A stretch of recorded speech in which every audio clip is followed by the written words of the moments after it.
Ganyan naman talaga ang mga DDS, wala pong bago dyan. Ganyan na ganyan din sa Sara Duterte, kunwari concern, pero hindi naman kumikilos. Bawang statement lang. Ano yun?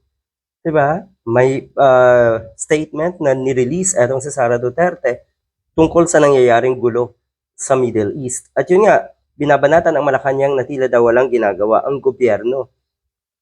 Remind lang natin na ang binabanatan na itong mga gunggong na ito ay ang gobyerno na parte sila. Sana kayo ay parte ng solusyon. Hindi yung ganito na puro kayo press release. Walang pinagkaiba dyan itong si Robin Padilla. Yan. Action at hindi puro lang post na ganito. Madalas si Mr. Padilla nagpo-post ng kung ano-ano pag may mga issue na dapat harapin ang ating bansa. Pero ikaw ba ay parte ng solusyon or pinapalaki mo lang ang problema natin ng bansang ito? O ayan, hindi daw direktang under ng Senate ang evacuation operations.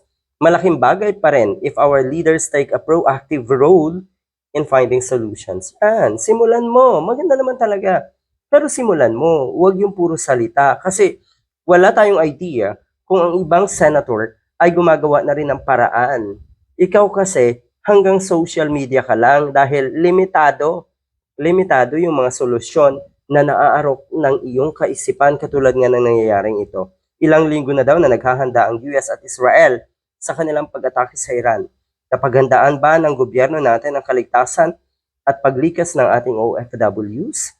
O ayan, ang kasagutan dyan, talaga ba hindi mo alam na may ginagawa ang ating gobyerno? O ano? Baka naman kasi binabaliktad nyo na naman ang sitwasyon.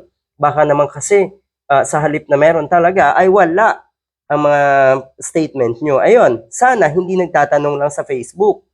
As a national elected official, mas impactful daw sana kung sasabayan nyo ng action.